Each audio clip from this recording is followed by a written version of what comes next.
Także dla mnie to też jest wielkie wyzwanie i większa trema niż występować w telewizji, bo w telewizji to przynajmniej od widzów człowieka oddziela taki ekran, a tutaj musi to powiedzieć na żywo, przed taką publicznością, która wspaniale po kaszubsku mówi. To powiem wam bajkę o lisie i wilku. Wilk i les, beledywni dobry ma drecha ma. Rys les udawał nieży w głę i legł so nade drogą, kątka też przejeżdżał rebok z niewodam i reboma.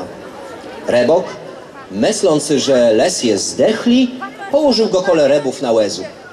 Czej przejechał do dom, tej sa doznał, że na łezu nie ma ani lesa, ani rebow.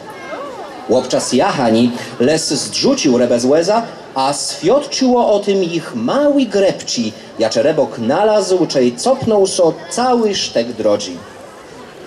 Czej les zajodał se rebę, przeszedł do niego wilk. Skądka ty masz tyle rebów? Pytał so lesa. Ha, ja so ułowił w stewku. A jakżeż to sa robi? Dopytywał wilk.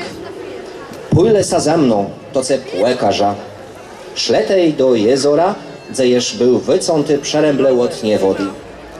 Tu lenął włeszłegon w nandzura i czekał, jaż rebę go chwycą, a ju tymczasa pójda zazdrzec do mej jamy, a potem mu przynda nazad i ce płemoga tę rebę wecygnąc.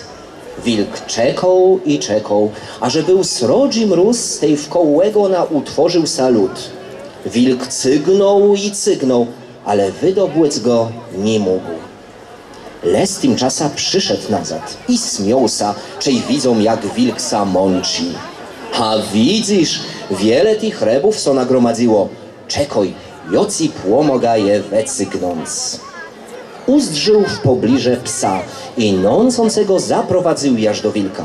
Som ucekł, a wilk napadły przez psa tak są szarpał, że aż so łogon urwał. Ujadani psa scygło tam zaraledzy, a ty wilka łubile. I tak skończyło sa to dreszstwo.